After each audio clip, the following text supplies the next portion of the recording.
하나님 주신 삶을 살아갈 때 중요한 것이 하나님 앞에 우리의 마음을 잘 지키는 일입니다. 우리의 마음이 옳지 않은 쪽으로 향할 수도 있고요.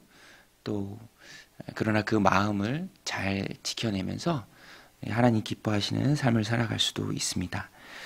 오늘 본문에 보면 미리암과 아론이 모세를 향해서 비방하는 장면이 나오고요. 또 그 일을 하나님께서 교통 정리를 다 해주십니다. 그 과정을 보면 하나님 앞에 우리의 마음의 태도가 어때야 하는지, 또 비방이나 어려운 일을 당했을 때 또 그때는 어떻게 해야 하는지, 하나님이 우리에게 얼마나 큰 위로가 되시는지를 오늘 말씀 우리에게 잘 말해주고 있습니다.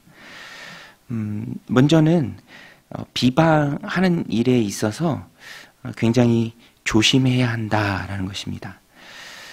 왜냐하면 겉모습이나 또 밖으로 드러나는 또 이유는 있을지라도 그것보다 훨씬 더 중요한 것은 실제 마음의 동기예요. 왜냐하면 하나님은 마음의 중심을 보시기 때문에.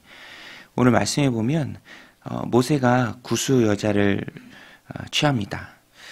이방인 여인이죠. 그래서 미리암과 아론이 그런 모세를 향해서 비방합니다. 옳지 못하다라고. 그런데 일명 그 말이 합당해 보이기도 합니다. 정당해 보이기도 하죠. 그렇지만 지도자로서 이렇게 하는 게 옳으냐라는 그런 비방이 정당해 보이기도 하지만 문제 제기 같지만, 그렇지만 그 마음에는 욕심이 있었고요. 또 교만한 마음이 있었습니다. 동기가 하나님 앞에 옳지 못했죠. 그래서 2절에 보면 그 마음의 상태를 잘 나타내는 말이 나오는데요. 그들이 이르되 여호와께서 모세와만 말씀하셨느냐, 우리와도 말씀하지 아니하셨느냐 하며 여호와께서 이 말을 들으셨더라.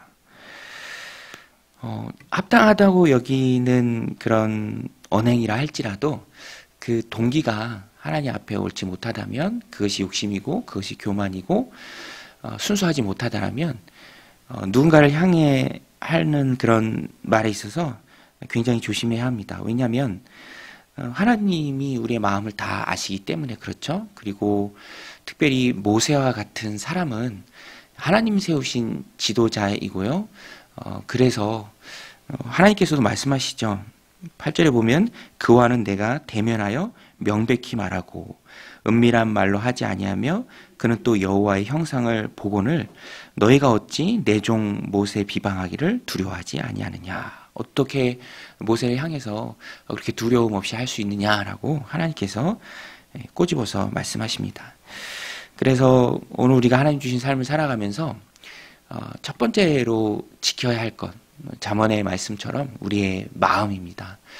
우리의 마음에 작은 바람이 일고 그것이 태풍이 돼서 우리의 마음을 휘젓고 또 하나님 보시기 옳지 못한 그런 행동이나 말을 하지 않도록 우리가 우리의 동기를 잘 점검해야 하고요. 다스림의 대상이 우리의 마음이라면 그 마음을 우리가 잘 다스려야 합니다. 가인에게도 하나님께서 말씀하셨죠. 너의 안색이 변함이 무엇 때문이냐. 죄가 내 문 앞에 엎드리나 너는 그 죄를 다스리라, 묶어라.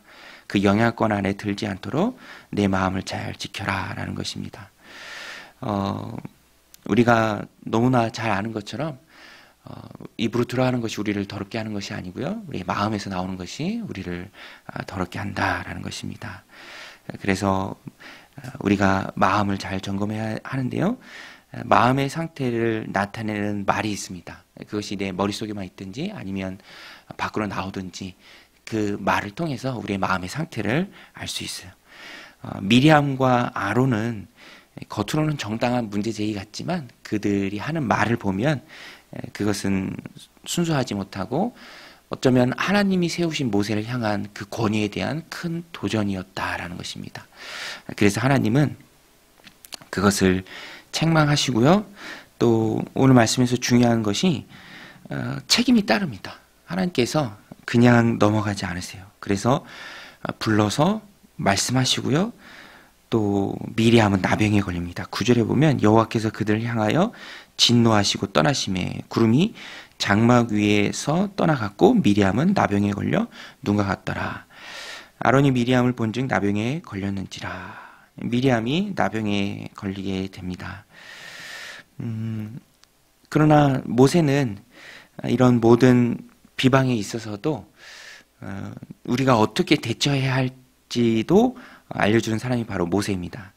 3절에 보면 이 사람 모세는 온유함이 지면의 모든 사람보다 더하더라.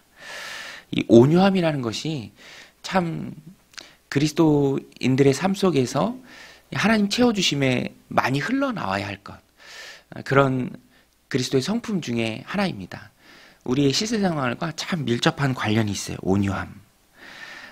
우리도 살아가면서 비방받는 일이 참 많이 있죠. 억울한 일도 참 많이 있습니다. 그때 우리가 오늘 본문을 꼭 붙들고 모세의 모습을 본받고자 한다면, 또 예수님을 닮고자 한다면 온유함이 있어야 합니다. 온유함. 그래서 이 말씀에 보면 모세가 기도하는 내용 외에는 말하지 않아요. 잠잠합니다. 일일이 얘기하지 않습니다. 고쳐주옵소서라고 미리암을 위해서 기도하죠. 이 온유함이라는 것은 얼마든지 권위로 찍어 누를 수 있고 또 할 수 있고 같이 비방할 수 있고 같이 이제 대항할 수 있지만 그렇게 하지 않는 것, 할 수 있지만 하지 않는 것. 마치 예수님께서 십자가에 못 박혀 우리의 죄를 위해 죽어 가실 때 많은 사람이 조롱의 초점이 그거였죠. 내려와 보라. 내려오면 우리가 믿겠다. 그러나 주님께서 그렇게 하지 않으셨습니다. 우리의 구원을 위해서 주님이 묵묵히 참으셨죠. 인내하셨습니다. 그것이 온유함이죠. 할 수 있지만, 얼마든지 할 힘이 있지만 그렇게 하지 않는 것. 모세도 그 온유함을 보여주고 있습니다. 그리고 품어주는 것이죠. 13절에 보면 그 미리암을 위해서 기도합니다. 모세가 여호와께 부르짖어 이르되 하나님이여 원하건대 그를 고쳐 주옵소서. 하나님께서 고쳐 주십니다. 일주일 정도 그가 깨달을 수 있도록 짐 밖에 있게 하고요. 그러나 모세의 기도를 들으시죠. 온유함이라는 것은 같이 맞서지 않는 것이고요. 오히려 하나님 편에 서는 것입니다. 그리고 하나님께 기도하는 것이죠. 자신이 가지고 있는 능력, 그 힘을 그를 품어주고 용서하는데 흘려보내는 것, 그것이 바로 온유함입니다. 알지만 묵묵히 있는 것. 그래서 어느 때에는 우리가 물론 적극적으로 나서야 할 때도 있겠죠. 성령께서 말씀하신다면 우리는 적극적으로 나서야 합니다. 그러나 또 어느 때에는 오늘 말씀처럼 일일이 반응하지 않고 하나님께 맡기는 것이 필요할 때도 있습니다. 왜 그런가 하면 하나님께서는 다 아세요. 우리의 마음을 다 아십니다. 내가 얼마나 억울하고 힘든 일을 당하고 내 마음이 얼마나 어려움 가운데 있는지 하나님이 다 아세요. 오늘 말씀에도 보면 하나님이 모세를 아시고요. 모든 상황을 아시죠. 그래서 그것이 모세에게 큰 위로가 되고 그 위로를 통해서 모세가 온유함을 볼 수 있는 것이고요. 또 모든 상황을 다 아십니다. 상대방의 상황도 하나님 다 아세요. 그래서 오늘 말씀에 보면 모세를 비방하는 일에 있어서 아론보다도 미리암이 좀 주도가 되었던 것 같아요. 그래서